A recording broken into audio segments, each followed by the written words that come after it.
Yo, what's going on YouTube, and welcome back to another Division video. It's Thursday, and as you know or should know by now, every Thursday means a new Division topic to talk about. If you didn't catch last week's video, then I took a look at teaming mechanics and what systems have been put in place to streamline team play. So be sure to check that out if you missed it. But today, I want to talk about a concept in the Division known as extraction.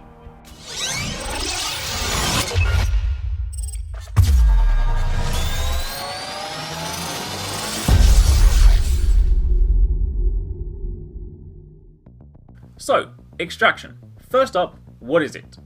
In its most basic form, extraction is, as we currently know it, a mechanic reserved only for when you're in a dark zone, the Division's PvP areas.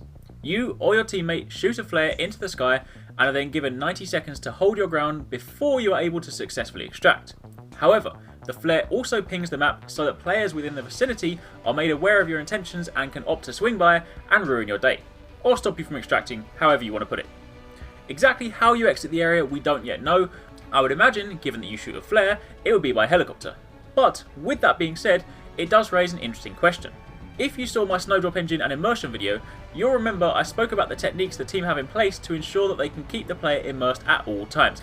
Things like no loading screens, floating HUD elements, and everything being done in real time as opposed to through cutscenes.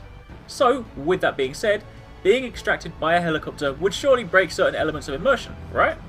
Unless, of course, getting in the helicopter is a real-time affair, just like in something like GTA or Battlefield, and then flying around allows you to get an aerial view of the city. If that were the case, that'd be pretty awesome.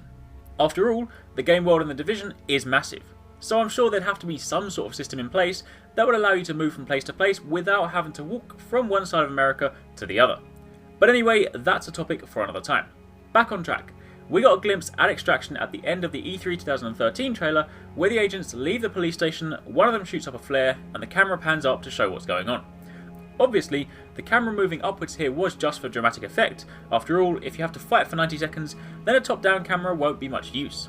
However, if you pay close attention, you'll see that, while at the start of the video, the opponents they were fighting outside the police station were AI, but at the end of the video, the people they now face have names above their life bars, indicating that they are human players. And if you cast your mind back to the very beginning of the video, where the player brings up the map, if you pay close attention, you'll see that at that moment in time, they are in a dark zone. And if you plot out the route, you'll know that for the entirety of this video, they don't leave that zone. So the fact that extraction is linked to dark zones is something we know to be true. But, now you know what extraction is, the next question is, why do you need to extract? Well, remember the scene where they go into the police station, they walk into a back room, and then there's a loot crate with a fancy looking gun inside? What we know right now is that if you find a weapon, or I would imagine some sort of other notable item, whilst in a dark zone, then in order to keep that weapon, you need to extract with it.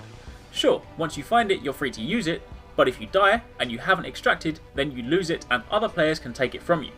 So you could see extraction as a sort of real-world saving system. I also imagine, given that we know from a previous video that some of your missions or quests will have you enter dark zones to complete certain objectives, that there may be more to extraction than just saving your loot. Imagine for a second if you had to, say, steal a sample vaccination from a clinic, and once you acquire it, the only way to complete that mission is to extract with it.